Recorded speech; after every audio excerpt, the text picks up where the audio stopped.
রাজশাহীর বাসিন্দাদের সুপে পানির চাহিদা মেটাতে পদ্মা নদীর পানি শোধন করে সরবরাহের উদ্যোগ নেওয়া হয়েছে।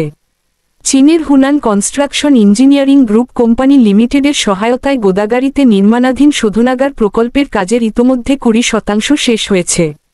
প্রকল্প সংশ্লিষ্টরা আশা করছেন 2027 সালের মধ্যে নির্মাণকাজ শেষ হলে প্রতিদিন 20 কোটি লিটার বিশুদ্ধ পানি সরবরাহ করা যাবে এই শোধনাগার থেকে।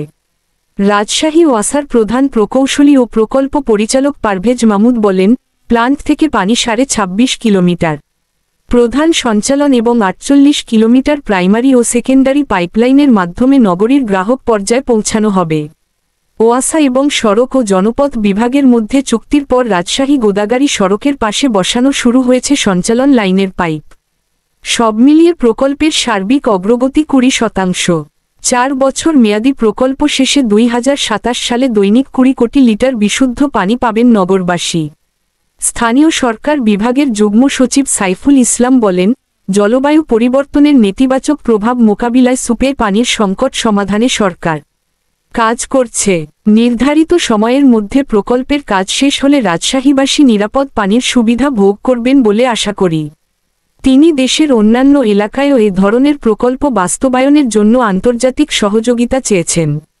রাজশাহী ওয়াসার ব্যবস্থাপনা পরিচালক রেজাউল আলম সরকার জানান, বরেন্দ্র অঞ্চলে পানির স্তর অত্যন্ত নিচে নেমে যাওয়ায় ভূগর্ভস্থ পানির ওপর নির্ভরতা কমাতে এ সারফেস ওয়াটার প্রকল্প গুরুত্বপূর্ণ ভূমিকা রাখবে।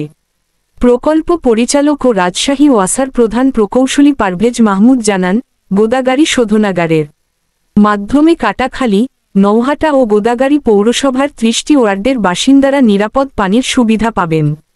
এতে ভূগর্ভস্থ পানির ওপর চাপ কমবে এবং পরিবেশ সুরক্ষিত হবে।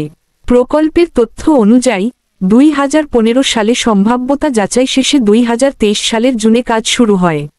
মোট ব্যয় ধরা হয়েছে 4062 কোটি টাকা।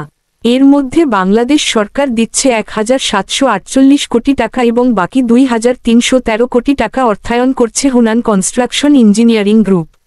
প্রকল্প সংশ্লিষ্টরা জানান, প্রকল্পের 3টি অংশ গোদাগাড়ির পদ্মা মহানন্দা নদীর মোহনায় intake point, water treatment plant এবং পবা উপজেলার হরিপুরের বুস্টার পাম্প স্টেশনের কাজ চলছে সমান্তালে। 2035 সালের মধ্যে রাজশাহীতে পানির চাহিদা অনুযায়ী দৈনিক 20 কোটি লিটার বিশুদ্ধ পানি উৎপাদন সম্ভব হবে। জনসংখ্যা অনুপাতে পানি সরবরাহের পরিধি 84% থেকে 100% উন্নীত হবে।